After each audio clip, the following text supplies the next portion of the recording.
কদিন ধরেই আপনাদের সঙ্গে বলছি ধনেপাতা চাটনি বানিয়েছি, একটু একটু করে আমি নিচ্ছি, খাচ্ছি, সেটাও আপনাদেরকে শেয়ার করেছি। কিন্তু ধনেপাতা চাটনিটা এতদিন ধরে এডিট করে উঠতে পারিনি। আজকে ধনেপাতা চাটনিটা আপনাদের সাথে শেয়ার করব। এমন সুন্দর একটা চাটনি রেসিপি আপনাদের সাথে শেয়ার করব, চাটনি বলুন আর আচার বলুন, যেটাকে আপনারা 12 মাস স্টোর করে রেখে দিতে পারবেন। এরকম সুন্দর একটা রেসিপি আপনাদের সাথে শেয়ার করব। নমস্কার, আমি অন্তরা, আপনাদের সবার চ্যানেল অন্তরা কুকিং চ্যানেলে আপনাদের সবাইকে জানাই অনেক অনেক স্বাগত। বড়দের প্রণাম আর ছোটোদের ভালোবাসা দিয়ে আজকে রেসিপিটা স্টার্ট করব। এর জন্য লাগবে ধনেপাতা, প্রচুর পরিমাণে ধনেপাতা নিয়েছি, এখানে প্রায় 4 আটি মতো ধনেপাতা। 3 আটি বাছা হয়ে গেছে, আরও একটা আটি আমি নিয়ে নিলাম, একটু বেশি করে বানাবো। তাও বেশি না, তো বানানোর পর একদম একটুখানি হয়ে গেছে। ধনেপাতাগুলোকে খুব ভালো করে গোড়া থেকে আগে কেটে ফেলে দিতে হবে, কারণ ওই গোড়ায় যত নোংরা থাকে। তারপরে একটু ভালো করে বেছে নিতে হবে ভেতরে কোনো ঘাস পাতা আছে কিনা। সে তো আপনারা জানেন, তবুও আমি বলে দিলাম। নতুন গৃহিণীরা আছে যারা নতুন নতুন রান্না শিখছে, তাদেরকে সবটা না বলে দিলে তারা কি করে শিখবে বলুন। তারপরে ধনেপাতাটাকে খুব ভালো করে বেসিনের মধ্যে একটা বড় ঝুড়িতে নিয়ে ভালো করে সিঙ্কের মধ্যে নিয়ে এটাকে ভালো করে ধুয়ে নিলাম। ধুয়ে ভালো করে কিছুক্ষণ জল ঝরিয়ে দিয়ে এরপরে এটাকে রোদে শুকানোর পালা। এটা প্রায় 1-1.5 ঘন্টা মতো আমি এরকম বারান্দায় রোদে রেখে রেখে শুকিয়েছি। রোদে রেখে যত শুকানো যাবে ভেতরে যেন জলের ব্যাপারটা একদম না থাকে। জলটা যতটা পারবে শুকিয়ে নিতে হবে। জলটা যতটা পারবে শুকিয়ে নিয়ে দেখুন এখন কিন্তু বেশ অনেকটা ঝরঝরে হয়ে গেছে আগের থেকে। এইবার এটাকে আমি আরও একটুখানি রেখে দিয়েছি ভালো মতো, আর একটুখানি এই মানে জলটাকে শুকিয়ে নেওয়ার জন্য। তারপরে তেঁতুলের পাল্পটাকে রেডি করব। তার জন্য বেশ কিছুটা পাকা তেঁতুল বাটির মধ্যে নিয়ে তার মধ্যে ঈষদুষ্ট গরম জল দিয়ে পাকা তেঁতুলটাকে একটু ভিজিয়ে রাখলাম। আর তারপরে একটা মশলা বানিয়ে নেবো। তার জন্য গ্যাসের উপর একটা ফ্রাই প্যান বসিয়ে একটা বড় চামচের 1 চামচ গোটা ধনে নিয়েছি। এতে কিন্তু কোনো রকম জিরে ব্যবহার করার দরকার নেই, জিরে দিলে ফ্লেভারটা ভালো আসবে না। যেহেতু ধনেপাতার চাটনি, তাই গোটা ধনেই দেবেন। আর তারপরে মশলাটাকে একটু ড্রাই রোস্ট করে নিয়ে একটু ঠান্ডা করে নিতে হবে। মিক্সিতে একটু পালস মোডে এটাকে ঘুরিয়ে নেব।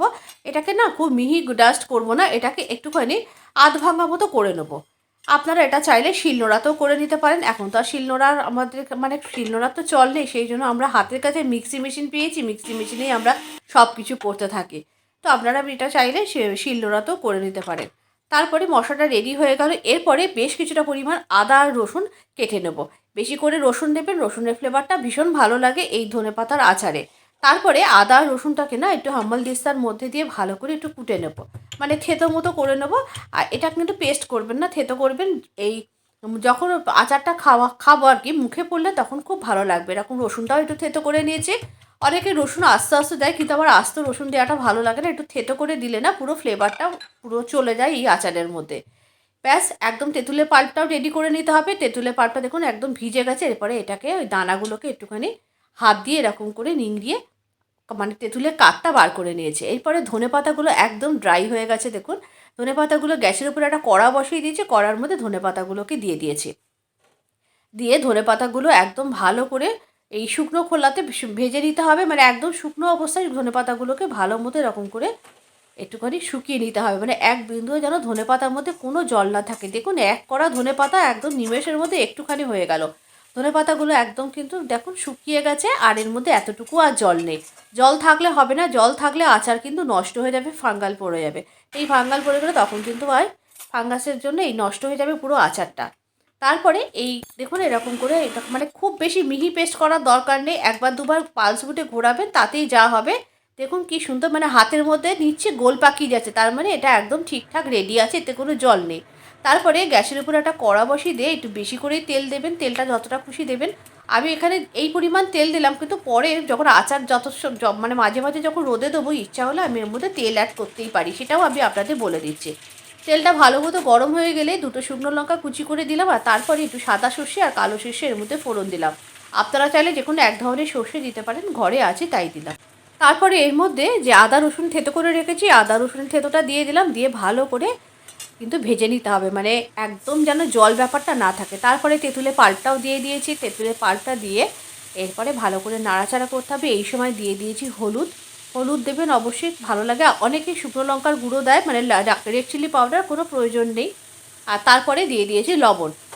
যে কোনো আচারে লবণটা না একটু মানে তীক্ষ্ণ হয়, মানে লবণটা একটু বেশি হলে ভালো লাগে সেই আচারটা খেতে।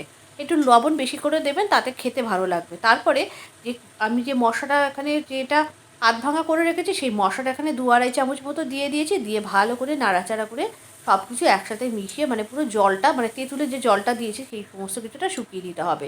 তারপরে বাকি মশলাটাও দিয়ে দিলাম, কেননা মশলাটা একটু কম মনে হচ্ছিলো। দেওয়ার পর ভালো করে এরকম নাড়াচাড়া করতে করতে মানে এটাকে না একটু ধৈর্য ধরে ধরে করতে হবে। দেখতে আমি অনেকক্ষণ ধরে দেখাচ্ছি, তার কারণ এটাকে বেশ অনেকক্ষণ ধরে নাড়াচাড়া করতে হবে। তারপর টেস্ট ব্যালেন্সের জন্য সামান্য একটু চিনি দিয়েছি, এটা একেবারেই অপশনাল, আপনারা চাইলে দিতে পারেন আবার নাও দিতে পারেন। দেখুন রসুনগুলো আস্তেও আছে আবার ভাঙা মতোও আছে, এরকমভাবে রসুনগুলোকে দেবেন।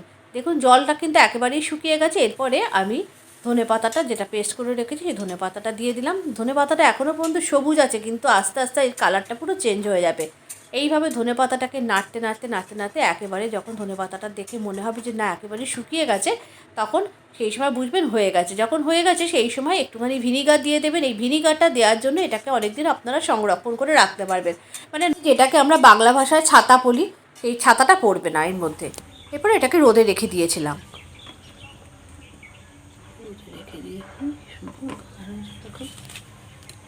সারাদিন ধরে রোদে রাখার পর তারপরে এটাকে ঘরে নিয়ে এসে একেবারে শিশির মধ্যে ভরে রেখেছি। এইভাবে আপনারা একটা সুন্দর পরিষ্কার শিশির মধ্যে ভরে রাখবেন। আর যখনই কোনো চামচ দিয়ে নেবেন, সেই চামচটা যেন শুকনো থাকে বা জল হাত দিয়ে নেবেন না, তাহলে চাটনিটা অনেক দিন আচারটা থাকবে। কেমন হয়েছে আজকে রেসিপিটা অবশ্যই জানাবেন। গরম রুটি পরোটার সাথে ভীষণ ভালো লাগবে, গরম ভাতেও ভালো লাগবে। রেসিপিটা ভালো হলে অবশ্যই কিন্তু ট্রাই করতে হবে। নিত্য নতুন রান্নার আপডেট পেতে অবশ্যই অন্তরার পেজের সাথে যুক্ত থাকবেন।